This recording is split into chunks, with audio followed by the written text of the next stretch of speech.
नमस्कार दोस्तों, हालचाल भोजपुरी में स्वागत है। दोस्तों आज हम बात करने वाले खेसारी लाल जी के बारे में। जी हाँ, खेसारी लाल जी के साथ एक बार फिर धोखा हुआ है। जी हाँ, खेसारी लाल जी का एक गाना आने वाला था, चुमा दे दो सैनिटाइजर मार के, जो कि 15 तारीख को रिलीज होना था, लेकिन 15 तारीख को किसी कारणवश उस गाने को रिलीज नहीं किया गया। उस गाने का डेट रखा गया 17 तारीख को 6:45 में रिलीज करना था, लेकिन आज भी रिलीज नहीं हुआ। लेकिन आप वीडियो पूरा देखते रहिए, आपको एकदम प्रूफ के साथ दिखाएंगे क्या धोखा हुआ है। देखिए, वेब म्यूजिक का एक ऑफिशियल टिकटॉक पर चैनल है।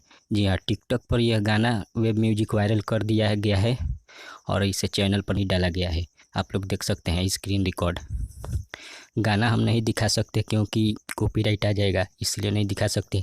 आप लोग टिकटॉक पर जाइए, वेब म्यूजिक ऑफिशियल सर्च करिए और देखिए खेसारी लाल जी का गाना वायरल किया गया है, लेकिन चैनल पर अब इसे रिलीज नहीं किया गया है।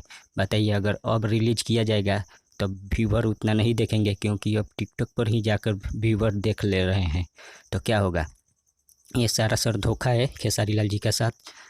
खेसारी लाल जी के साथ बार बार साजिश से रचा जा रहा है, क्योंकि ये लोग बहुत बुरा काम कर रहे हैं। कभी कोई वायरल कर दे रहा है तो कभी कोई गाना वायरल कर दे रहा है। खेसारी लाल जी को झूठ मूठ फंसाया जा रहा है कि खेसारी लाल जी चुरा कर गाना गाते हैं। ये बिल्कुल धोखा है खेसारी जी के साथ। अब आप लोग कमेंट में बताइए आप लोग क्या कहते हैं। तब तक बने रहिए वीडियो के साथ। धन्यवाद।